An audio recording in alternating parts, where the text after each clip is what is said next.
இன்னைக்கும் வந்து பாத்தீங்கன்னா ரொம்ப ரொம்ப ரொம்ப ரொம்ப முக்கியமான ஒரு சாதியை தான் வந்து நம்ம எடுத்திருக்கோம். ஏன்னா தமிழ்நாட்டில் மிகப்பெரிய சுதந்திர போராட்ட வீரர் அப்படின்னு சொல்ற ஒருத்தருடைய கம்யூனிட்டியை தான் இன்னைக்கு மிகவும் பிற்படுத்தப்பட்ட பட்டியலில் இருக்கு. அதை நம்ம இன்னைக்கு பார்க்க போறோம். இந்த துளுவ வேளாளரும் துளுவ நாயக்கரும் ரெண்டும் ஒன்றுதான், நீங்க வந்து பிரிக்காதீங்கன்னு சொல்லி நிறைய வேளாளர் சமுதாயத்தை சேர்ந்த பசங்க வந்து பாத்தீங்கன்னா எனக்கு இப்பயும் மெசஞ்சர்ல வந்து சொல்லிட்டு இருக்காங்க. இப்பயும் வந்து பாத்தீங்கன்னா நிறைய கமெண்ட் பண்ணிட்டு இருக்காங்க. தயவு செய்து ஒண்ணு புரிஞ்சுக்கணும். போவாங்க, இவங்க கிளம்பி போறப்ப அந்த ஊர் மக்கள் எல்லாருமே சேர்ந்து எல்லாரும் கால்ல தண்ணி ஊற்றி அவங்க வணங்கி ஒவ்வொரு இடத்துக்கு வணங்கி வந்து அனுப்பிச்சிடுவாங்க. ரொம்ப ரொம்ப வந்து பாத்தீங்கன்னா ட்ரெடிஷனலா இருக்கும். அது வந்து அங்க இருக்க வளையர்களுக்கு வந்து பாத்தீங்கன்னா ஒரு பாத்திப்பட்ட ஒரு கோயில் சொல்றாங்க. அது எந்த அளவுக்கு இது. அது மட்டும் இல்லாம ஏன் வந்து பெட்ரோல் குண்டு அடிச்சாங்க அந்த குரு பஜ்ஜி போறப்ப அப்படின்னு கேட்டதுக்கு இது எதிர்வினைன்னு சொல்லி வந்து இந்த இராமேசக்காரர் வந்து சொன்னாப்ல. அப்ப இது வந்து சோழருடைய காலத்துக்கு பின்புதான் இந்த கம்யூனிட்டியோட பேர்லாம் வந்து கல்வெட்டுல வந்து பாத்தீங்கன்னா அடிபட ஆரம்பிச்சு. விஜயநகர காலத்துக்கு முன்னாடியே இங்க இருக்காங்கன்றத நான் ஏத்துக்கிறேன். ஆனா இவர்கள் தமிழர்கள் என்பதுதான் வந்து இங்கே வாதமே. அதற்குண்டான போலவே இலங்கையிலும் தமிழை மட்டும் தாய்மொழியாக கொண்ட குறும்பர்கள் இன்றும் வாழ்ந்து வருகின்றனர். இன்று நீலகிரி மலைத்தொடரில் ஒரு பழங்குடியாக வாழ்ந்து வருகின்றனர். இவர்கள் தமிழர்களா இல்லையா என்று கூறுங்கள் அண்ணா. இந்த மாதிரி வந்து பாத்தீங்கன்னா திருட்டுத்தனமா யோசிக்கின்ற, தமிழ்நாடை கூறு போட நினைக்கின்ற, தமிழ்நாட்டை தமிழர் ஆளக்கூடாது என்று நினைக்கின்ற, தமிழ் மொழியை சிதைக்க வேண்டும் என நினைக்கின்ற, திராவிடம் தான் வந்து உங்களுடைய ஐடென்டிட்டி சொல்லக்கூடிய இவர்கள் என்ன பண்றாங்கன்னா இப்போ வரைக்கும் சென்னை, திருவள்ளூர், செங்கல்பட்டு, காஞ்சிபுரம், ராணிப்பேட்டை அடங்கிய பகுதி சென்னை மாநிலமாக மலரும். தமிழ்நாடு நீங்கள் வைத்துக் கொள்ளுங்கள். அப்படியா? தனிட்டீங்கன்னா தமிழை தாய்மொழியை கொண்ட மக்கள் கிட்டத்தட்ட வந்து 90% மேல வந்து பாத்தீங்கன்னா வாழ்ந்து கொண்டு வர்றாங்க. அதுலயும் வந்து தென் மாவட்டத்தை சேர்ந்தவர்கள் வந்து பாத்தீங்கன்னா ஏறத்தாழ 25% மேல உள்ள மக்கள் இந்த மத்திய. அனைவருக்கும் வணக்கம். தமிழ்நாட்டில் வாழும் மிகவும் பிற்படுத்தப்பட்டியலில் உள்ள பிறமொழி சாதியாளர்கள் பத்தி வந்து நம்ம பார்த்துட்டு இருந்தோம். நேத்து வந்து பாத்தீங்கன்னா ஒரு முக்கியமான கம்யூனிட்டி பத்தி வந்து போட்டிருந்தேன். பார்க்காதவங்க போய் பார்த்துட்டு வாங்க. அதற்கு முன்னாடி வந்து பாத்தீங்கன்னா பிற்படுத்துற பட்டியலில் இருக்கிற பிறமொழியாளர்கள் பத்தின வந்து பாகங்கள் நிறைய போட்டிருக்கு. ஊடால வந்து பாத்தீங்கன்னா ஒண்டியர்னு வந்து பாத்தீங்கன்னா ஒரு டாபிக் உள்ள வந்துட்டு போயிருக்கு. இப்ப இது வந்து பாத்தீங்கன்னா 10வது பாகமா வந்து போய்கிட்டு இருக்கு. வேற ஏதாவது வந்து நான் ஏதாவது ஒரு சாதியில வந்து பிறமொழியாளர்கள் பத்தின சாதியில நான் விடுபட்டு இருந்தா தயவுசெய்து வந்து அந்த கமெண்ட் வந்து மென்ஷன் பண்ணுங்க. இன்னைக்கு நேத்து போட்ட காணொலியில வந்து கேட்கப்பட்ட கேள்விகளுக்கும் கொடுக்கப்பட்ட கமெண்ட்ஸ்க்கு வந்து பாத்தீங்கன்னா பதில் கொடுத்துட்டு இன்னைக்கும் வந்து பாத்தீங்கன்னா ரொம்ப ரொம்ப ரொம்ப ரொம்ப முக்கியமான ஒரு சாதியை தான் வந்து நம்ம எடுத்திருக்கோம். ஏன்னா தமிழ்நாட்டில் மிகப்பெரிய சுதந்திர போராட்ட வீரர் அப்படின்னு சொல்ற ஒருத்தருடைய கம்யூனிட்டியை தான் இன்னைக்கு மிகவும் பிற்படுத்தப்பட்ட பட்டியலில் இருக்கு. அதை நம்ம இன்னைக்கு பார்க்க போறோம். ஃபர்ஸ்ட் வந்து பாத்தீங்கன்னா விக்னேஷ் அப்படின்னு சொல்லி ஒருத்தர் வந்து கமெண்ட் பண்ணியிருக்காப்புல. ப்ரோ வேடரா ஒட்டு, ஒட்டிலு, ஒட்டிரா, ஒட்டர், ஒட்டார், ஓட்டார், வட்டி, வட்டலு, வட்டார், வடீரா, பாதரா, வட்டார், போவி, ஒட்டி போயன் கம்யூனிட்டி பத்தி சொல்லுங்க. Because some persons confusing for Boyar ஒட்டரும் ஒரே கேஸ்ட்னு தமிழ்நாட்டுல கன்ஃபியூஸ் பண்ணிக்கிறாங்க. பட் ஆந்திர பிரதேசம், தெலுங்கானா, கர்நாடகா, மகாராஷ்டிரா வரைக்கும் ஒட்டர் கம்யூனிட்டி பீப்புள் இருக்காங்க, போயர் கம்யூனிட்டி இருக்காங்க. ரெண்டுமே different caste and origin background for all state. So Tamil Nadu peoples Ottar community and Valmiki Boya ரெண்டுமே கன்ஃபியூஸ் பண்ணிக்கிறாங்க. நீங்க ஒரு காணொலி பதிவிடுங்கள், பல பேரும் குழப்பம் தீரும். அதாவது வந்து ஒட்டர் என்பது வந்து பாத்தீங்கன்னா வேற கம்யூனிட்டி, போயர் என்பது வேற கம்யூனிட்டி தான். இன்னைக்கும் ஆந்திராலையும் சரி, ஒரிசாலையும் சரி, கர்நாடகாலையும் சரி தனித்தனி சாதி சான்றிதழ் வாங்குறவங்க தான். ரெண்டு பேருக்கும் உண்டான போயர்கள் வந்து பாத்தீங்கன்னா அவங்க ஹண்டர் அண்ட் ஃபைட்டிங் அந்த இதுல வந்து பாத்தீங்கன்னா வருவாங்க. ஒட்டாருக்கு வந்து பாத்தீங்கன்னா பேக்ரவுண்ட் வந்து வேற பேக்ரவுண்டு. ஆனா தமிழ்நாட்டுல தமிழ் சாதிகளை பத்தின புரிதலே இல்லாம குழப்பி வச்சிருக்காங்க. இதுல இந்த கம்யூனிட்டி பத்தி வந்து நம்ம சொல்லவா வேணும்? பரவாயில்ல, இது காணொலியா வந்து பாத்தீங்கன்னா போட முடியாட்டினாலும் நான் உங்களுக்கு அடுத்த காணொலியில ஒரு சின்ன விளக்கமா வந்து ரெண்டு பேருக்கு என்ன டிஃப்ரெண்ட்ன்றத, ரெண்டு பேரோட பேக்ரவுண்ட் என்ன, ரெண்டு பேரோட ஆக்குபேஷன் என்னன்றத வந்து நான் கண்டிப்பா உங்களுக்கு விளக்கமா கொடுக்குறேன். விஜயராகவன், சென்னை, திருவள்ளூர், செங்கல்பட்டு, காஞ்சிபுரம், ராணிப்பேட்டை அடங்கிய பகுதி சென்னை மாநிலமாக மலரும். தமிழ்நாடு நீங்கள் வைத்துக் கொள்ளுங்கள். அப்படியா? தனி மாநிலமா மலருமா? அதெல்லாம் சொல்லிட்ட. ஆனா வந்து அங்க மொழி என்ன மொழின்னு சொல்லவே இல்லையே. இந்த மாதிரி வந்து பாத்தீங்கன்னா திருட்டுத்தனமாக வட தமிழ்நாடு, தென் தமிழ்நாடு அப்படின்னு சொல்லி பிரிக்கிறதுக்கு ஒரு குரூப் வந்து பாத்தீங்கன்னா ரொம்ப நாளாவே முயற்சி பண்ணிட்டு இருந்துச்சு. ஆனா வந்து பாத்தீங்கன்னா அது எடுபடலை. ஏன் எடுபடலைன்னா மோஸ்ட் ஆஃப் த மத்திய தமிழகத்துல இருந்தவங்களும் சரி, தென் தமிழகத்துல இருந்த மக்களும் சரி, சென்னையில வந்து பாத்தீங்கன்னா அதிகப்படியாக வந்து பாத்தீங்கன்னா குடியேறிட்டாங்க. தமிழை தாய்மொழியா கொண்ட மக்கள் சென்னையில இப்ப வந்து எடுத்துட்டீங்கன்னா, தமிழை தாய்மொழியா கொண்ட மக்கள் கிட்டத்தட்ட வந்து 90% மேல வந்து பாத்தீங்கன்னா வாழ்ந்து கொண்டு வர்றாங்க. அதுலயும் வந்து தென் மாவட்டத்தை சேர்ந்தவர்கள் வந்து பாத்தீங்கன்னா, ஏறத்தாழ 25ல இருந்து 30% மேல உள்ள மக்கள் இந்த மத்திய தமிழகத்திலையும், தென் தமிழகத்தில் உள்ள மக்கள் வந்து பாத்தீங்கன்னா, அங்க கிட்டத்தட்ட வந்து 25ல இருந்து 30% மக்கள் வந்து பாத்தீங்கன்னா குடியேற ஆரம்பிச்சிட்டாங்க. இன்னைக்கு தென் சென்னை நாடாளுமன்ற தொகுதி எடுத்துக்கிட்டீங்கன்னா, கிட்டத்தட்ட வந்து பாத்தீங்கன்னா, அதுல இருக்க மக்கள் 50% பேர் வந்து பாத்தீங்கன்னா புலம்பெயர்ந்து வந்தவர்கள் தான் இருக்காங்க. ஆக அது வந்து பாத்தீங்கன்னா, அங்க அந்த இது வந்து எடுபடல. சோ எடுபடாதனால வந்து விட்டாங்க. பட் இருந்தாலும் அவங்க மைண்ட்ல இந்த மாதிரி வந்து பாத்தீங்கன்னா திருட்டுத்தனமா யோசிக்கின்ற, தமிழ்நாடை கூறு போட நினைக்கின்ற, தமிழ்நாட்டை தமிழர் ஆளக்கூடாது என்று நினைக்கின்ற, தமிழ் மொழியை சிதைக்க வேண்டும் என நினைக்கின்ற, திராவிடம் தான் வந்து உங்களுடைய ஐடென்டிட்டின்னு சொல்லக்கூடிய இவர்கள் என்ன பண்றாங்கன்னா, இப்போ வரைக்கும் அந்த முயற்சியை வந்து பார்த்தா கைவிடல. கொஞ்சம் தள்ளி தான் வச்சிருக்காங்க. என்னைக்காவது ஒரு கலவரத்தையோ, என்னைக்காவது வந்து பார்த்தோன்னா வந்து ஒரு மிகப்பெரிய சாதி கலவரத்தையோ ஏற்படுத்த வந்து முயற்சி பண்ணி பார்க்குறாங்க. ஆனா சென்னையிலேயும் அந்த நார்த், அதாவது சென்னை மண்டலம், அந்த திருவள்ளூர் இவர் சொல்ற மாதிரி வந்து பார்த்தோன்னா செங்கல்பட்டு இந்த சகுதியெல்லாம் சாதிய மோதல் வந்து பார்த்தோன்னா அதிகமா கிடையாது. இவங்க முயற்சி பண்ணி பார்க்குறாங்க. ஆனா அங்க பொழைக்க போன இடத்துல வந்து எல்லா மக்களுமே வந்து பார்த்தீங்கன்னா வேலைக்கு செல்றாங்க. வேலைக்கு செல்றவங்க வேலைக்கு ஒண்ணு போயிட்டாலே இந்த மத கலவரம், சாதி கலவரம், இனக்கலவரம், இந்த கலவரங்கள்லாம் வந்து எதுவும் வர்றதுக்கு வாய்ப்பு கிடையாது. ஏன்னா காலைல வேலைக்கு போனான்னா நைட்டு வருவான், சாப்பிடுவான், தூங்குவான், திருப்பி வேலைக்கு போவான். அவனுக்கு அதுலயே நேரம் சரியா போயிடும். அதனாலதான் வந்து இவங்க தென் தமிழ்நாட்டிலையும் மத்திய தமிழ்நாட்டிலையும் இவங்க இந்த அதே மாதிரி கொஞ்சம் இந்த தென் தமிழ்நாடு மத்திய தமிழ்நாட்டுக்கும் வட தமிழ்நாட்டுக்கும் இடைப்பட்ட பகுதியா இருக்கக்கூடிய விழுப்புரம் இந்த சைடு ஆரணி இந்த பகுதியில் இருக்க மக்கள்கிட்ட வந்து பாத்தீங்கன்னா சாதி கலவரத்தை வந்து ஏற்படுத்துது. ஏன்னா அங்க வந்து பாத்தீங்கன்னா வந்து வேலைன்றதை விட வந்து பார்த்தா விவசாயம் தான் அதிகமா இருக்கும். விவசாயம் அதிகமா இருக்கிற இடத்துலலாம் வந்து இந்த மாதிரி பிரச்சனை அதிகமா வரும். ஏன் அதிகமா வரும்னா விவசாயம் வந்து பொய்த்து போனாலோ இல்ல விவசாயம் என்பது வந்து பாத்தீங்கன்னா 6 மாசம் 8 மாசம் தான். அந்த மீதி இருக்க அந்த ஐடியல் டைம்ல தான் இந்த கோவில் தலை வர டயத்துலயும் சரி, இல்ல வந்து பாத்தீங்கன்னா வந்து ஊர்ல அந்த அமைதியா, அதாவது எந்த வேலையும் இல்லாம உட்காந்து இந்த ஆடுபுலி ஆட்டம் ஆடுறது, அந்த ஐடியல் டைம்ல தான் வந்து இந்த மாதிரி பிரச்சனை அதிகமா வருது. அதை வந்து நீக்கிட்டாலே வந்து சரியா போயிடும். இப்ப பெரும்பாலும் வந்து எல்லாரும் என்ன பண்றாங்கன்னா கூலி வேலைக்கு போக ஆரம்பிக்கிறாங்க. கூலி வேலைக்கு போறது என்ன பிரச்சனை ஆகுதுன்னா டெய்லி சம்பளம். டெய்லி ஒரு 4 நாளைக்கு போறது, காசை வாங்குறது, குடிக்கிறது, ரோட்ல போறவங்க வம்புழுக்கிறது, கஞ்சா அடிக்கிறது, அதுல வந்து அடிச்சு சண்டை போட்டதுக்கு அப்புறம் வந்து பார்த்தா சாதி பேரை சொல்லி திட்டான், எங்க சாதி பெருமையான சாதி அப்படின்னு சொல்லி அதுக்குள்ள வந்து ஒரு கலவரத்தை ஏற்படுது. இந்த மாதிரி விஷயங்கள் அதிகமா நடக்குது. இதை வந்து பாத்தீங்கன்னா அரசாங்கம் நினைச்சா 1 மாசத்துக்குள்ளேயே வந்து இது எல்லாத்தையும் நிப்பாட்டலாம். இல்ல ப்ராப்பரான ஒரு கமிஷனரும் ப்ராப்பரான ஒரு கலெக்டர் இருந்தாங்கன்னா இது டோட்டலாவே முடிஞ்சு போயிடும். ஆக அதை நோக்கிதான் வந்து நம்ம நகரணும். இந்த மாதிரி திருட்டு பசங்க நிறைய பேர் வந்து தமிழ்நாட்டுல மறைமுகமா வந்து பாத்தீங்கன்னா பிளான் பண்ணிட்டு தான் இருக்காங்க. காசிப்ப முனிவர் என்பவர் சிவனே. இரும்பை உருக்கி காய்ச்சின அளவிற்கு பெயர் வந்தது. உருக்கு வேதம் உருக்கு வேதம் முருகனை அவருடைய ஆட்சியில் வந்து அனைத்து குடிகளின் அவரவர் தொழில் அடிப்படையில் வழங்கினார்கள். என் கமெண்டால் படிக்கதற்கு நன்றி ப்ரோ ஜெயபாலன். அதாவது வந்து கொஞ்சம் தெளிவா வந்து போடுங்க. ஏன்னா காசிப்ப முனிவர் வந்து பாத்தீங்கன்னா சிவன் சொல்றீங்க. அதாவது ஒரு பழமொழி என்ன சொல்லுவாங்க, கடவுள்கள் எல்லாம் தமிழர்களுடையது, கதைகள் எல்லாம் பிராமணர்களுடையது அப்படின்னு சொல்லி வந்து ஒரு பழமொழி ஒண்ணு இருக்கு. இந்த கடவுள் எல்லாமே வந்து பாத்தீங்கன்னா நம்மளுடைய இந்த ட்ரைபல் ஃபர்ஸ்ட் வந்து தமிழர்களை வந்து பாத்தீங்கன்னா நீங்க ஒரு ட்ரைபலா நீங்க பாத்தீங்கன்னாலே புரியும். ஒரு ட்ரைபலுக்கு வந்து பாத்தீங்கன்னா வழிபாட்டு முறைகளும் சரி, அந்த பாரம்பரியங்களும் சரி வந்து தனித்துவமா இருக்கும். நீங்க வந்து பாத்தீங்கன்னா குறிஞ்சி ஒரு ட்ரைபல் வாழ்ற மக்கள், முல்லை ஒரு ட்ரைபல், பிளஸ் வந்து பாத்தீங்கன்னா மருதம் ஒரு ட்ரைபல், பிளஸ் வந்து நெய்தல் ஒரு ட்ரைபல், பாலை ஒரு ட்ரைபல். நீங்க ட்ரைபல்னு பாருங்களேன், ஒவ்வொரு திணை மக்களுக்கும் வந்து பாத்தீங்கன்னா ஒரு குணாதிசயங்கள் இருக்கும். ஒவ்வொரு திணை மக்களுக்கும் ஒரு கடவுள் இருப்பாங்க. ஒவ்வொரு திணை மக்களுடைய உணவு பழக்க வழக்கங்களும் மாறுபடும். ஒவ்வொரு திணை மக்களுடைய திருமண முறைகளும் மாறுபடும். ஒவ்வொரு இனக்குழுக்களுடைய தலைவர்களுடைய உடையிலிருந்து எல்லாமே மாறுபடும். இந்த கடவுள் என்பதை தவிர்த்துட்டு நீங்க என்ன பண்ணணும்னா அதை வந்து ஒரு இனக்குழுவோட தலைவனா பாத்தீங்கன்னா நீ உங்களுக்கு வந்து புரியும். ஏன்னா அந்தந்த திணைக்கேத்த மாதிரி வந்து பாத்தீங்கன்னா அந்த கடவுளுடைய உருவம் கூடயும் அவர்களுடைய வெப்பன்ஸ் கூட வந்து பாத்தீங்கன்னா வந்து டிஃப்ரெண்டா இருக்கும். தோற்றமும் டிஃப்ரெண்டா இருக்கும்.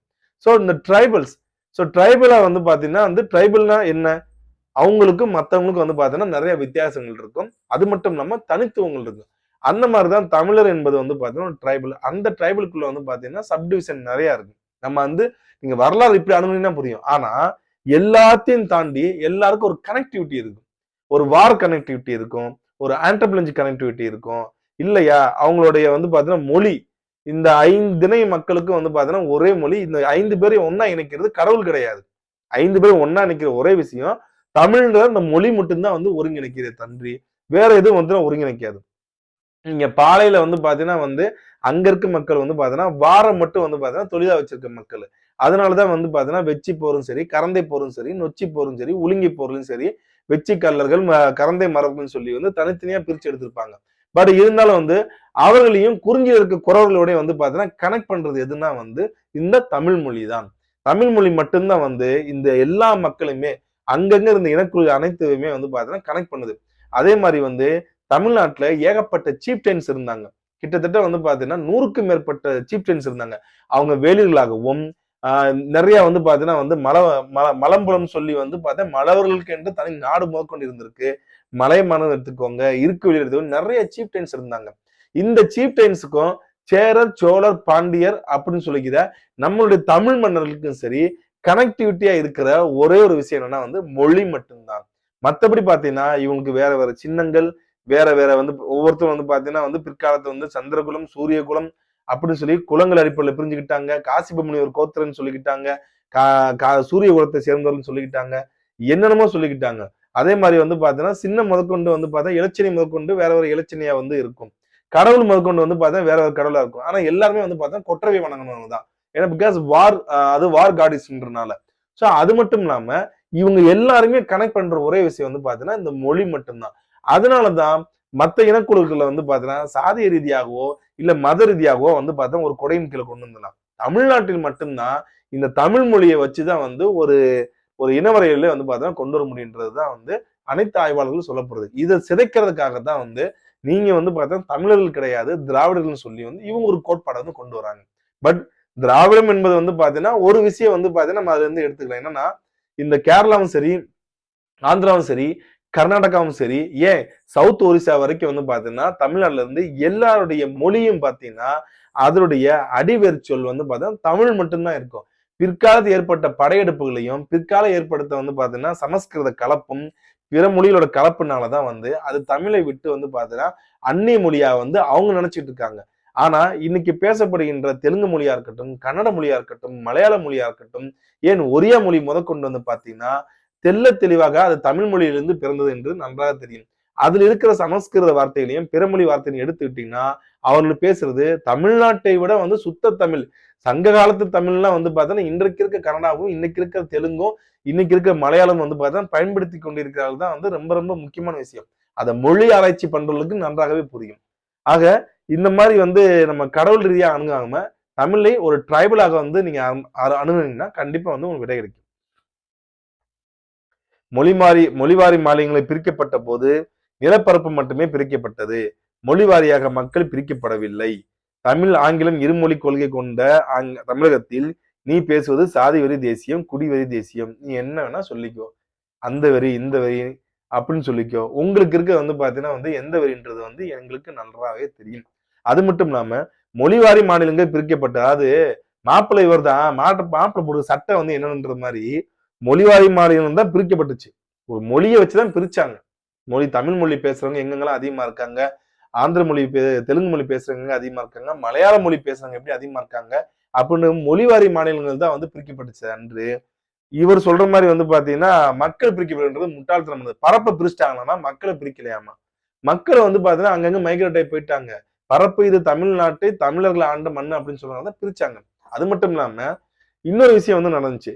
என்ன நடந்துச்சுன்னா வந்து தேனியும் சரி, தேனி, கம்பம், போடி இந்த உள்ளிட்ட பகுதிகள், இந்த பகுதியெல்லாம் வந்து பாத்தீங்கன்னா மொழிவாரி மாநிலங்கள் பிரிக்கிறப்ப என்ன பிரச்சனை நடந்துச்சுன்னா இந்த இடம் வந்து பாத்தீங்கன்னா சேர மன்னர் ஆட்சி பண்ணது, இது மலையாள தேசத்துக்கு சொந்தமானது, ஏன்னா இது மலையும் மலை சார்ந்த இடம்னு சொல்லி வந்து மலையாளிகள் வந்து பாத்தீங்கன்னா தமிழ் மன்னர் கிளைம் பண்ணி கேஸ் எல்லாம் போட்டிருக்காங்க. அந்த கேஸ்ல வந்து பாத்தீங்கன்னா இல்ல இந்த பகுதியை வந்து பாத்தீங்கன்னா வந்து பூனையர் எனப்படுகின்ற பாண்டிய மரபில் ஒரு குறிப்பிட்ட மரபா இருந்த பூனையர் அப்படின்னு சொல்றவங்க தான் வந்து இந்த இடத்துல ஆட்சி பண்ணாங்க அப்படின்னு சொல்லி அங்க கேரளால இருக்கிற ஒரு பாண்டிய மன்னருடைய வாரிசுகளாக இருக்கக்கூடிய ஒருத்தவங்க வந்து பாத்தீங்கன்னா இங்க கோர்ட்ல வந்து சாட்சி சொல்லி இல்ல இது பாண்டிய மன்னர் ஆட்சி செய்த பகுதி தான் அப்படின்னு சொல்றாங்க. ரெண்டாவது குலசேகர பாண்டிய மன்னர் வந்து பாத்தீங்கன்னா சில காலங்கள் வந்து தேனிலே இருந்த மாதிரியும் குறிப்புகள் இருக்கு.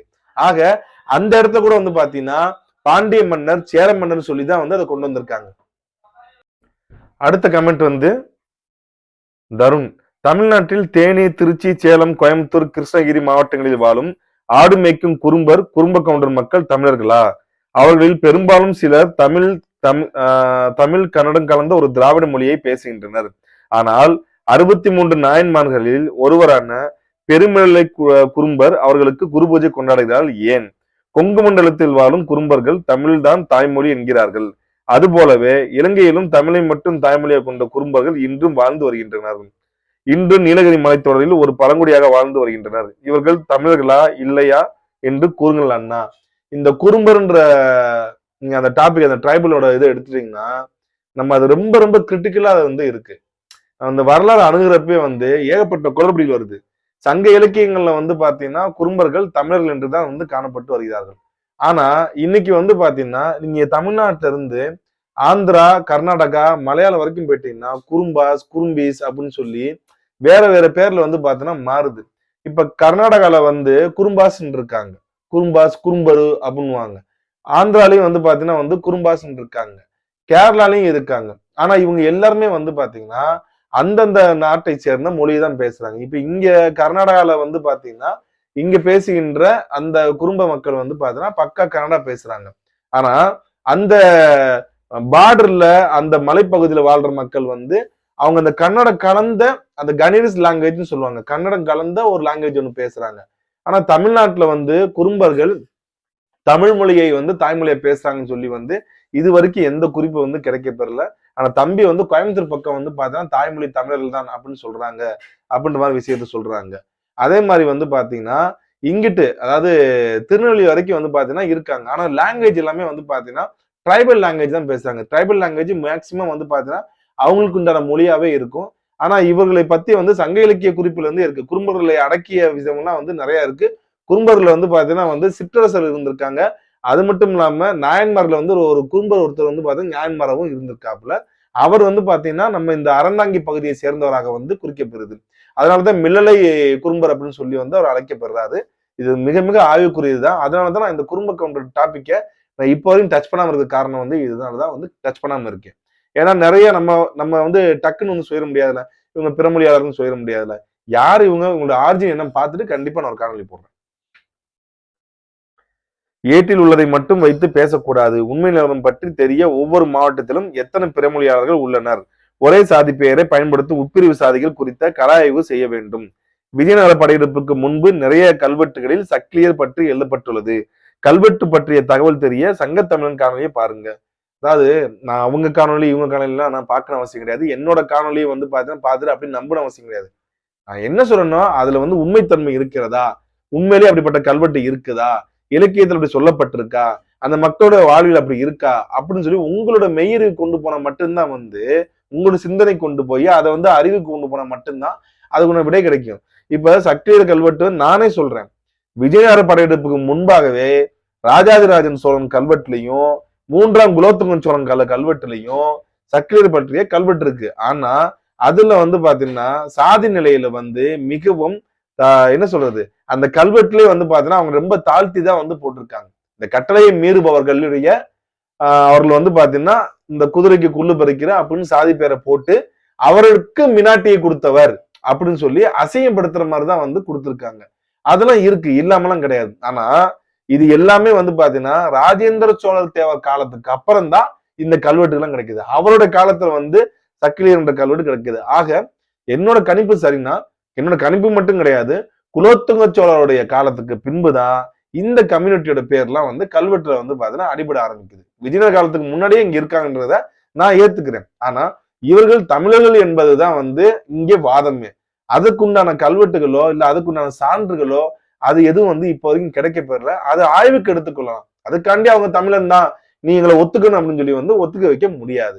அதுக்கு நீங்க ஆதாரங்கள் கொடுத்தீங்கன்னா கண்டிப்பா ஏத்துக்கலாம். இப்ப நான் பொது வழியில முறையா நான் தான் சொல்றேன், இங்க சக்கரை பற்ற கல்வெட்டு இருக்குன்னு எல்லாரும் சொல்லுவாங்களே தவிர அது யார் காலத்தை சேர்ந்ததுன்னு சொல்லி யாரும் சொல்லியிருக்க மாட்டாங்க. நான் முதல்ல சொல்றேன், நான் விஜயநகரத்துக்கு முன்னாடியே ஹரிஹர புக்கர் உருவாறதுக்கு முன்னாடியே சக்கரை கல்வெட்டு தமிழ்நாட்டில் இருக்கு. ஆனால் அவர்கள் தமிழர்கள் என்றும் தமிழ் மொழி பேசுவர்கள் என்றும் தமிழ் குடிகளை சேர்ந்தவர்கள் என்று எந்த இடத்துலையும் பாத்தீங்கன்னா எந்த கல்வெட்டும் கிடையாது, குறிப்புகளும் கிடையாது. இருந்தால் எடுத்து நம்ம ஏற்றுக்கொள்வோமே அன்றி தற்போது வரை பாத்தீங்கன்னா அவர்களுடைய தாய்மொழி தெலுங்கு தான். Murugappa, yes, you are correct. I saw some temple ritual based on hunting and fishing on Aranmanai Siruvayil, a small village nearby Karaikudi during Chitra Purnami. It's a night event gathered from them. Then next day morning, I saw a lot of people. They said they are Natar from Vellur nearby Melur. They done a big festival on Aranmanai Siruvayil for grabbing sand from particular temple. Completely belongs to Valayars from the temple head priest. That Natar guys explained by announcement on playground in front of the Valayar temple that they going to start festival on Vellur Valladikaral temple by using this crab sand. Pidiman. I personally feel unity on Natar and Valayar on this event. With Tamil identity, we must unite and show a threat to Dravidian policy. Thank you.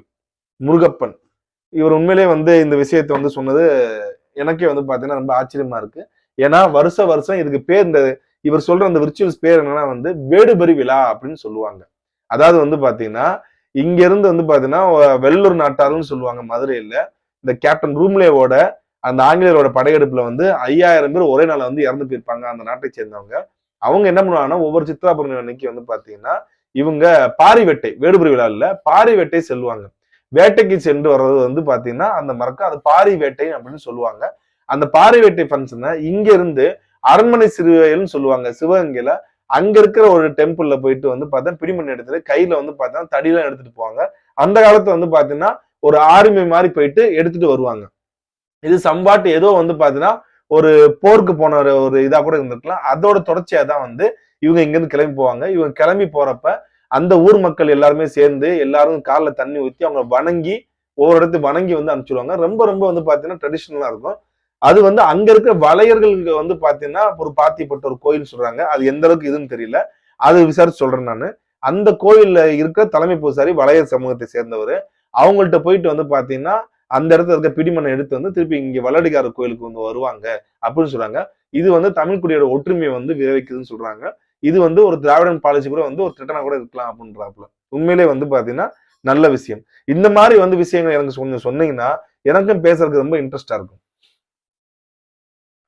Tamil user, அண்ணா நீங்கள் 1956 முதல் 50 ஆண்டுகள் தமிழினம் திராவிட பிறமொழியாளர் விஷயத்துல ஏமாந்து விட்டதாக நினைக்க வேண்டாம். ஈழ தமிழர் பிரச்சனைக்காக கண்டும் காணாமலும் இருந்தது. ஏப்ரல் 2009 முதல் களையெடுத்து வருகிறது. நீங்கள் கவலை கொள்ள வேண்டாம். கவலை கொள்ள வேண்டாம் தான் தம்பி, கண்டிப்பா. பட் இருந்தாலும் பாத்தீங்கன்னா நாளுக்கு நாள் அதிகரிச்சுட்டு தான் போகுது. விழிப்புணர்வு நீங்க எவ்வளவு தூரம் அதிகமா கொண்டு வரீங்களோ அதே இதை பாத்தீங்கன்னா அவர்களுக்கு உண்டான அதிகாரமும் அவர்களுக்கு உண்டான அந்த பொருளாதாரமும் உயர்ந்து கொண்டேதான் போகுது. நமக்குள்ள பாத்தீங்கன்னா இப்ப ஒண்ணும் கிடையாது. ஒரு 2010 2012 காலகட்டத்துல இருந்த வன்னியர் பறையர் மோதல், அதுக்கு பின்பு பாத்தீங்கன்னா தேவர் தேவேந்திரர் மோதல், அதே மாதிரி பாத்தீங்கன்னா இன்னும் கவுண்டர் அந்த சைடு இருக்க தலித்துகள் அப்படிங்கிற மோதல் போக்கு நாளுக்கு நாள் சமூக வலைதளங்கள் மூலமா அதிகரிச்சு கொண்டேதான் போகுதே தவிர கம்மியான மாதிரியே தெரியல. அதுக்கு பின்னாடி யார் இருந்தா பார்த்தானா முழுக்க முழுக்க இந்த கும்பல் தான் நிக்குது. அது மட்டும் இல்லாம ஏன் பெட்ரோல் குண்டு அடிச்சாங்க அந்த குருபஜி போறப்ப அப்படின்னு கேட்டதுக்கு இது எதிர்வினைன்னு சொல்லி இந்த இராமேசக்காரர் சொன்னாப்புல. அப்ப இது என்ன சொல்றாங்க, நீயும் திருப்பி செய்ய அப்படின்ற மாதிரிதான் இருக்கும். அந்த மாதிரி விஷயத்தினாலதான் இது விழிப்புணர்வு கொண்டு வந்துட்டே இருக்க வேண்டியது. செய்யறவங்க எல்லாருமே பாத்தீங்கன்னா அந்த குறிப்பிட்ட நீங்க சொல்ற பார்ட்டி தான் செஞ்சிட்டு இருக்காங்க. அதை மக்களுக்கு விழிப்புணர்வு கொண்டு போனாலே கண்டிப்பாக செஞ்சிடலாம். இருந்தாலும் நீங்க சொன்ன விஷயம் பாத்தீங்கன்னா எனக்கு மனசுக்கு பாத்தீங்கன்னா ஆறுதலாக்கு தம்பி, நன்றி. அடுத்து பாரதி முருகன் பேரை வச்சு பாத்தீங்கன்னா தமிழர் சொல்லி இது பண்ணிடாதீங்க. இவர் கமெண்ட்ல முன்னாடி கமெண்ட்ல படிச்சு பாத்தீங்கன்னா பயங்கரமா இருக்கும். குற்ற பரம்பரை சாதியினரான கள்ளர் மரவர் ஆகியோர் மிகவும் பிற்படுத்த பட்டியலில் இருந்து வருகின்றனர். ஆமா, யாரு இல்லைன்னு சொன்னா குற்றப்பரம்பரை சட்டத்தை இவங்க மட்டுமா இருக்காங்க? குறவர் இருக்காங்க, வளையர் இருக்காங்க, காட்டுநாயக்கர் இருக்காங்க, தெலுங்கு செட்டியார் இருக்காங்க. 68 69 சாதி இருக்கு. அதுல ஏதோ குற்றப்பரம்பரை சட்டம்னா தமிழ்நாட்டுல இவர்கள் மட்டும்தான் தேவர் சமுதாயத்தை மட்டும்தான் சொல்லி ஒரு கீழ்த்தனமான எண்ணம் படைத்த கீழ்த்தனமான ஒரு பிறவியாக இருக்கக்கூடியவர்கள் இதை வந்து பொய் பிரச்சாரம் செய்து கொண்டு வருகிறார்கள், தமிழ் குடியை இழிவுபடுத்துவதற்காகவே. ஏன்னா அதுல வந்து பாத்தீங்கன்னா ஆங்கிலேயர்கள் எதிர்த்து நின்ற அனைத்து சாதிக்குமே கொடுக்கப்பட்டது. உப்பு வித்தாரு, ஒரு குறவர் போய் உப்பு வித்தாரு, உப்பு வித்ததுக்காக அவர் மேல வந்து பாத்தீங்கன்னா சிட்டி ஆக்ட் போட்டாங்க. அந்த மாதிரி நடந்திருக்கு. மண்ணின் மைந்தர்கள் யார் யார் இருக்காங்களோ, இந்த மண்ணுக்கு யார் யார் சொந்தக்காரர்களோ அவங்க மீது அனைவர் மீதுமே போடப்பட்டது, எதிர்த்து நின்றவர்கள் அனைவர் மீதும் போடப்பட்டது. ஆக இதை என்னமோ வந்து பாத்தீங்கன்னா குற்றப்பெருமை சொல்றதுனால வந்து அது அவருக்கு ஒரு சுயன்பம் தான் வந்து கிடைக்குமே அன்றி மத்தபடி யாருக்கும் வந்து பாத்தீங்கன்னா எந்த சிறுமையோ எந்த பெருமையோ வந்து பாத்தீங்கன்னா இது இருக்க போவது இல்லை. சரி, இன்னைக்கு வந்து நம்ம பார்க்க போற டாபிக் வந்து என்ன டாபிக்னா ரொம்ப ரொம்ப ரொம்ப முக்கியமான டாபிக். யாருன்னா தொட்டிய நாயக்கர். இந்த பேரை கேட்ட உடனே வந்து உங்களுக்கு மதுரை வீரன் மைண்ட் வந்துட்டு போவாரு, வீரபாண்டிய கட்டபொம்மன் மைண்ட் வந்துட்டு போவாரு, விருப்பாச்சி கோபால நாயக்கர் வந்துட்டு போவாரு, பாளையங்கள் வந்து நினைவுக்கு வந்துட்டு போகும், ஜமீன்கள் நினைவுக்கு வந்துட்டு போகும், நிறைய வந்து பாத்தீங்கன்னா கோட்டை கொத்தளங்கள் வந்து பாத்தீங்கன்னா நினைவுக்கு வந்துட்டு போகும். இதெல்லாம் வந்து காரணம் எதுனா இந்த தொட்டிய நாயக்கர்ன்ற இந்த சமுதாயம் தான். இந்த தொட்டிய நாயக்கர்ன்றது வந்து நம்ம நினைக்கிற மாதிரி வந்து ஒரே கம்யூனிட்டி கிடையாது. இந்த தொட்டி நாயக்கருக்குள்ள வந்து பார்த்தா கிளைப்பிரிவுகள் நிறைய இருக்கு. அதுல வந்து பாத்தீங்கன்னா ரொம்ப ரொம்ப முக்கியமான கம்யூனிட்டி தான் வந்து ராஜ கம்பளத்தார் அப்படின்னு சொல்லுவாங்க. ராஜ கம்பளத்தார், கொல்லவார், சில்லவார், தொக்கலவா, தொழுவ நாயக்கர் அண்டு எர்ர கொல்லார் அப்படின்னு சொல்லி இத்தனை கம்யூனிட்டி வந்து சேர்ந்ததுதான் இந்த தொட்டிய நாயக்கர் சமுதாயத்தை சேர்ந்தவங்க. இந்த துளுவ வேளாளரும் துளுவ நாயக்கரும் ரெண்டும் ஒன்றுதான், நீங்க வந்து பிரிக்காதீங்கன்னு சொல்லி நிறைய வேளாளர் சமுதாயத்தை சேர்ந்த பசங்க வந்து பாத்தீங்கன்னா எனக்கு இப்பயும் மெசஞ்சர்ல வந்து சொல்லிட்டு இருக்காங்க. இப்பயும் வந்து பாத்தீங்கன்னா நிறைய கமெண்ட் பண்ணிட்டு இருக்காங்க. தயவு செய்து ஒண்ணு புரிஞ்சுக்கணும். அதாவது தொழுவ நாடுன்றது துளுவ நாடு, அதாவது துளுவ நாடுன்றது வந்து பாத்தீங்கன்னா எங்க இருக்குன்னா நம்ம நன்னன் ஆட்சி செய்த பகுதியாக அந்த கொங்கன் பகுதியை சேர்ந்தது, அதாவது கர்நாடகாவுக்கும் மகாராஷ்டிராவுக்கும் நடுப்பட்ட கேரளாவுக்கும் நடுப்பட்ட பகுதி தான் அந்த கொங்கன் சொல்லுவாங்க. கொங்கனி லாங்குவேஜ்னு சொல்லி வந்து இன்னைக்கு வந்து பாத்தீங்கன்னா அது தனி லாங்குவேஜே இருக்கு. ஆக அந்த இடம் வந்து பாத்தீங்கன்னா கிட்டத்தட்ட இன்றையிலிருந்து ஒரு 2000 வருடங்களுக்கு முன்பாக ஒரு தமிழ் மன்னனான நன்னன் ஆட்சி செய்த பகுதி தான் வந்து அந்த பகுதி. அந்த இடத்துல வந்து கொஞ்சம் சேரர்களோட ஆளுமை பிற்காலத்துல அதிகமாகுது. சேரர்களுக்கு பின்பு வந்து பாத்தீங்கன்னா பாண்டியர்களும் அந்த இடத்தை கைப்பற்றிருக்காங்க, சோழர்களும் அந்த இடத்தை கைப்பற்றிருக்காங்க. அதன் பின்பு ஹொய்சாளர், அதாவது தமிழ்நாட்டில் புதுக்கோட்டை பகுதியைச் சேர்ந்த இருக்குவேலின் மரபிலிருந்து பிற்காலத்தில் உதயமான ஹொய்சாளர்கள் அந்த இடத்தை ஆட்சி செய்திருக்காங்க. ஆனா ஹொய்சாளர் காலத்திலேயே அங்க தமிழ் சிதைவுற்று அது வந்து வேறு மொழியாக கன்னட மொழியும் தெலுங்கு மொழியும் வந்து உருவாகிட்டு இருந்த காலகட்டத்துல அங்க வந்து பாத்தீங்கன்னா லாங்குவேஜ் வந்து மாறுது. சோ இத்தனை படையெடுப்புகள் இது போக வந்து பாத்தீங்கன்னா வந்து இரட்டைப்பாடியர்கள், அதாவது மராட்டியர்கள் வந்து பாத்தீங்கன்னா அந்த இடத்த கேப்சர் பண்றாங்க. எப்ப ராஜராஜ சோழர் காலத்திலேயே வந்து அது நடக்குது. அப்பயே வந்து பாத்தீங்கன்னா மிகப்பெரிய கலப்புக்கு வந்து பாத்தீங்கன்னா உள்ளான இடம் தான் அந்த துளுநாடு. அது துளுவ வேளாளர்கள் வந்து பாத்தீங்கன்னா அங்க இருந்து அவங்க மைக்ரேட் ஆகி வந்து பாத்தீங்கன்னா வந்தது காலகட்டங்கள் ஏதோ 100 வருடங்களுக்கு முன்பாகவோ 200 வருடங்களுக்கு முன்பாகவோ கிடையாது. அவங்க மைக்ரேட் ஆகி வந்தது பாத்தீங்கன்னா கிட்டத்தட்ட 1300 1400 வருடங்களுக்கு முன்பாக அங்கிருந்து மைக்ரேட் ஆகி வந்துட்டாங்க. ஏன் அப்படி சொல்றேன்னா அவர்கள் இன்னைக்கு பேசுறது தூய தமிழ் மொழி, துளு மொழியும் கொஞ்சம் கொஞ்சம் பேசுறாங்க. ஆனா இவர்கள் பேசுற துளு மொழியும் இப்ப அங்க பேசுற துளு மொழிக்கும் டிஃபரன்ஸ் நிறைய இருக்கு. ஏன்னா இவங்களுடைய துளு மொழியானது வந்து இவங்க பேசுற துளு மொழியானது ரொம்ப பழைய துளு மொழி. அது மட்டும் இல்லாம தமிழ் முள்ள வந்து பார்த்தா மிக்ஸ் ஆகி மொழிக்கு பேசுகின்ற மொழியா வந்து இவங்க பேசியிருக்காங்க துளுவ வேளாளர். ஆனா தொழுவ நாயக்கர்கள் துளுவ மொழி தெரியாதவர்கள். அத ஒரு விஷயம் நம்ம புரிஞ்சுக்கணும். அந்த துளு நாட்டிலிருந்து நான் சொன்ன மாதிரி வந்து பாத்தீங்கன்னா ராஜராஜ சோழர் காலத்திலேயே வந்து இரட்டைப்பாடியர்கள், அதாவது மராட்டியர்கள், அது மட்டும் இல்லாம கன்னடிகர்கள், அது மட்டும் இல்லாம நிறைய சாளுக்கியர்கள் இவரோட கலப்பில் வந்து பாத்தீங்கன்னா உருவாறி விட்டது. அதன் பின்பு அப்படி உருவாகி அங்க வந்து பாத்தீங்கன்னா வந்து மிலிட்டன் ஒர்க் பண்ண ஒரு நாயக்கர்கள், அந்த சமுதாயத்துல இந்த கொல்லவார்கள் இவங்கதான் வந்து பாத்தீங்கன்னா அந்த இடத்துக்கு ஏத்த மாதிரி இப்ப எப்படி வந்து பாத்தீங்கன்னா சைவ வேளாளர், துளுவ வேளாளர், கொண்டைகட்டி வேளாளர், தொண்டை மண்டல வேளாளர் அப்படின்னு சொல்லி ஒவ்வொரு ஊர் பேஸ்க்கு வந்து பார்த்தா வேளாளர் இருக்காங்க பாத்தீங்களா. அந்த மாதிரிதான் வந்து நாயக்கர்ல வந்து பாத்தீங்கன்னா ராஜகம்பளத்து நாயக்கர், தொட்டிய நாயக்கர், அதுக்குள்ள வர வந்து பார்த்தா தொழுவ நாயக்கர்னா அந்த இடத்துல வந்து இடத்த பேஸ் பண்ணி சொல்றாங்க. இவங்க வந்த காலகட்டமே வந்து பாத்தீங்கன்னா இப்ப வெறும் பின்னாடி பிற்காலத்துல 16ஆம் நூற்றாண்டு 15ஆம் நூற்றாண்டுலதான் இவங்க அங்கிருந்து வராங்க. அதுக்காக இவங்க துளு நாட்டுல இருந்து டைரக்டா வந்தாங்க கிடையாது. துளு நாட்டுல இருந்து மைக்ரேட் ஆகி அவங்க சாளுக்கியர்ல இருந்து மைக்ரேட் ஆகி கீழே சாளுக்கியர் மேலை சாளுக்கியர் மைக்ரேட் ஆகி கீழே சாளுக்கியர்கிட்ட போய் அங்க சாளுக்கியர்கள்ட்ட இருந்து பாத்தீங்கன்னா விஜயநகர எம்பரர், அதன் பின்பு வந்து பாத்தீங்கன்னா தெலுங்கர் அப்படின்னு சொல்லி கொஞ்சம் கொஞ்சமா மைக்ரேட் ஆகி இங்க தமிழ்நாட்டுக்கு வந்தவங்க. இவங்களுடைய தாய்மொழி தெலுங்கு தான் பேசுறாங்க. இவங்க துளு மொழி பேசுறது கிடையாது. துளு மொழி பேசுறவங்க எந்த நாயக்கரையாவது ஏதாவது காட்டுங்க, இது துளுவ நாயக்கர்லயோ இல்ல தொட்டு நாயக்கர்லயோ. ஆக அந்த துளுவன்ற வார்த்தையை பயன்படுத்திக்கிட்டு நம்ம வந்து பாத்தீங்கன்னா தூய தமிழர்களான துளுவ வேளாளர்கள் தயவுசெய்து வந்து பாத்தீங்கன்னா இந்த தவறை வந்து செய்ய வேண்டாம். இப்ப இருக்கிற வந்து இளங்கன்று பயமறியாத மாதிரி வந்து எடுத்தோடனே போயிட்டு வந்து அது நம்ம வார்த்தை வருது, அது நம்மளாலதான் இருக்காங்க அப்படின்னு சொல்லி இணைக்கிறதுக்கு வந்து பாத்தீங்கன்னா மிக மிக ஒரு தவறான விஷயத்துக்கு கொண்டு போய் விட்டுரும். அப்படி நீங்க இணைச்சிட்டீங்கன்னா ஒட்டுமொத்த நாயக்கர் சமுதாயத்தை ஏத்துக்கலாமே. ஏன்னா 10ஆம் நூற்றாண்டுக்கு முன்பாக எந்த நாயக்கர்கள் இருந்தாங்க? சாளுக்கியர்கள் உருவாக்கு முன்னாடி எந்த நாயக்கர்கள் இருந்தாங்க? நாயக்கர்ன்றது வந்து பாத்தீங்கன்னா ஒரு வடுகாஸ் கம்மவாஸ்ன்ற ட்ரைபு தானே. ஏன்னா நம்மளோட சங்க இலக்கியத்திலே வந்து பாத்தீங்கன்னா வடுகர்னு சொல்லியே வந்து நிறைய இருக்கு. அது மட்டும் இல்லாம நம்மளுடைய பழுவேற்றர்கள் கூட வந்து பாத்தீங்கன்னா கண்டன் மறவன், கண்டன் வடுகன் சொல்லியே வந்து அந்த வடுகன்ற பேரை ஆட் பண்ணி இருக்கு. ஆக பிற்காலத்துல வந்து பாத்தீங்கன்னா இன்னைக்கு டோட்டலா அவங்க நம்மளை வந்து டோட்டலா வந்து காலி பண்ணி அந்த பழைய மாதிரி சாளுக்கியர்களோட படையெடுப்பை தான் நான் இதை பாக்குறேன். தமிழர்களுக்குள்ள சாளுக்கியர்கள் படையெடுத்து மீண்டும் வந்து பார்த்தா தமிழ்நாட்டுல வந்து சாளுக்கியர்களோட இதை வந்து கொண்டு வர பாக்குறாங்க. அப்ப நம்ம சோழர்களுடைய மரபாகிய நாம், பாண்டியர்களுடைய மரபாகிய நாம், சேரர்களுடைய மரபாகிய நாம், பல்லவர்களுடைய மரபாகிய நாம் எதிர்த்து ஃபைட் பண்ணி மீண்டும் வந்து பாத்தீங்கன்னா தமிழருடைய ஆட்சியை நிலைநிறுத்த வேண்டிய காலத்தின் கட்டாயத்தை நம்ம இருக்கோம். அதை வந்து துளுவ வேளாளர்கள் வந்து புரிஞ்சுக்கணும். அது மட்டும் இல்லாம வந்து பாத்தீங்கன்னா இந்த தொட்டி நாயக்கர்களோட போயிட்டு இவங்க ரெண்டாவது வந்து என்ன சொல்றாங்கன்னா தொட்டி நாயக்கர்கள், அதாவது ராஜகம்பளத்தார், கொல்லவார், சில்லவார், தொக்கலகா, துளுவ நாயக்கர் அண்ட் எரக்கொல்லார், இவங்க என்ன சொல்றாங்கன்னா இவங்களோட நேட்டிவ் வந்து ஹம்பியை சொல்றாங்க. இன்னைக்கு வந்து பார்த்தா ஹம்பின்றது வந்து நம்ம ஹொய்சாளர் ஆட்சி பண்ண இடம், மேலைச்சாளர்கள் ஆட்சி செய்யற இடம். பிற்காலத்தை வந்து பாத்தீங்கன்னா வந்து விஜயநகர பேரரசர்கள் வந்து உருவாக்கின இடம் இந்த ஹம்பி. இந்த ஹம்பி இடத்துல இருந்து தான் வந்து இவங்க ஆட்சி செஞ்சிருக்காங்க. அந்த ஹம்பியை தான் வந்து தங்களோட நேட்டிவ் வந்து பார்த்தா அவங்க சொல்றாங்க. அது மட்டும் இல்லாம இவர்கள் இன்னொரு கதை ஒண்ணு சொல்றாங்க. ஏன் அங்கிருந்து வந்தேன்னு சொல்றாங்கன்னா, இஸ்லாமியர்கள் வந்து பாத்தீங்கன்னா இவங்க த்ரெட்டன் பண்ணனால பெண்கள்கிட்ட வந்து பெண் கேட்டாங்க, அதனால நாங்க வந்து வந்தோம்னு சொல்றாங்க. பட் அதுக்கு வந்து சான்றுகள் கிடையாது. அவங்க வந்து ஒரு 150 வருஷத்துக்கு முன்னாடி கொடுத்த தகவல் இந்த தகவல் வந்து கொடுத்திருக்காங்க.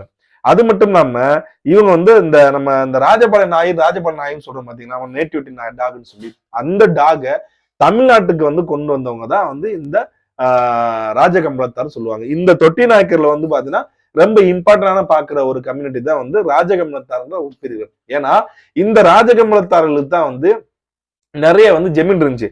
அந்த ஜெமீன் வந்து பாத்தீங்கன்னா சாத்தூர் ஜெமீனு, இடையக்கோட்டை ஜெமீனு, போடி ஜெமீனு, விருப்பாச்சி ஜெமீன், இந்த 4மே வந்து பாத்தீங்கன்னா இந்த ராஜகம்பளத்தார்களுடையதான் வருது. இந்த ராஜகம்பளத்தார்ல இருந்து வந்தவர் தான் இந்த வீரபாண்டிய கட்டபொம்மன், அதாவது கெட்டி பொம்முலுன்னு சொல்லுவாங்க. வீரபாண்டிய கட்டபொம்மன் சொல்லி வந்து பிற்காலத்தை வந்து அடாப்ட் பண்ணிக்கிட்டாங்க. அது மட்டும் இல்லாம ஊமத்துறை பிளஸ் விருப்பாச்சி கோபால் நாயக்கர். நான் ஏற்கனவே சொன்ன மாதிரி நாயக்கர்கள் தெலுங்கர்கள் என்பதற்காகவே நம்ம வந்து எல்லாத்தையும் எதுக்கணும் அப்படின்னு சொல்றது வந்து தவறான விஷயம் என்ன பொறுத்தளவுக்கு. ஏன்னா விருப்பாச்சி கோபால் நாயக்கர் வந்து பாத்தீங்கன்னா அந்த தென்னிந்திய கூட்டணியை வந்து பார்த்தா உருவாக்குவதற்கு அவரும் பாடுபட்டவர். 70 வயதுக்கு மேல இருந்தாலும் அவருடைய அந்த சுதந்திரத்துக்கு உண்டான எதிர்த்து ஃபைட் பண்ணதுக்காக அவர் பிடிச்சி தூக்கிலே போட்டாங்க. 70 வயசுக்கு மேல இருந்தாலும் இன்னும் 4-5 வருஷம் அவரு செத்து போவாப்புல. ஆனா பொதுமக்கள் முன்பாக அவர் தூக்கிலையும் போட்டாங்க. இன்றைக்கு ஆனா அவர் விருப்பாச்சி கோபால் நாயக்கருடைய புகழ் வந்து பாத்தீங்கன்னா அந்த அளவுக்கு வெளியே கொண்டு வரல. வீரபாண்டிய கட்டபொம்மனுடைய புகழ் மட்டும்தான் மேலோங்கி வருது. ஏன்னா சினிமா வச்சு அன்னைக்கு ப்ரமோட் பண்ணிக்கிட்டாங்க. இதுதான் உண்மையான விஷயம். 2வது வீரபாண்டிய கட்டபொம்மன் யாரு, அவர் உண்மையில சுதந்திர போராட்ட தியாகியா இல்ல திருடரா இப்படின்னு சொல்லி ஏகப்பட்ட கான்வர்சேஷன் போயிட்டு இருக்கோம். வீரபாண்டிய கட்டபொம்மன் யாருன்றத கண்டிப்பா நம்ம ஒரு காணொலி போடுவோம். வரலாற்று ஆதாரங்கள் மூலமாக, பிரிட்டிஷார்களின் லெட்டர்ஸ், அந்த லெட்டர் மூலமாக இவர் கொடுத்த தகவல், இவர் என்னென்ன கேட்டிருக்காரு, மன்னிப்பு கொடுத்திருக்காரா, ஃபைட் பண்ணிருக்காரா, எல்லாத்தையுமே கண்டிப்பா நம்ம பதிவு செய்வோம். ஆக இந்த துளுவ நாயக்கரையும் துளுவ வேளாளையும் இணைத்து பேச வேண்டாம். தொட்டி நாயக்கர்களுடைய ஜெமீன் நிறையவே இருக்கு. இவர்கள் விஜயநகர பேரரசிற்காக அந்த பாளையங்களை பெறப்பட்ட அந்த குறிப்பிட்ட முக்கியமான சமுதாயம். ஆனா இவர்கள் மிகவும் பிற்படுத்தப்பட்டோர் பட்டியலில் இருக்காங்க. இந்த தொட்டி நாயக்கரும் சரி, தொட்டி நாயக்கர் ஜெமீனும் சரி, வீரபாண்டிய கட்டபொம்மன் வாரிசும் சரி, மிகவும் பிற்படுத்தப்பட்டியல் தான் வாங்குறாங்க. ஆனா தொழிலையும் சரி, அரசியலும் சரி கோலோச்சக்கூடிய ஒரு சமுதாயம் தான் இன்னைக்கு இந்த தொட்டி நாயக்கர் சமுதாயம். அடுத்து நம்ம இன்னொரு காணொலியில நம்ம வேற இதுல சந்திக்கலாம். நன்றி, வணக்கம்.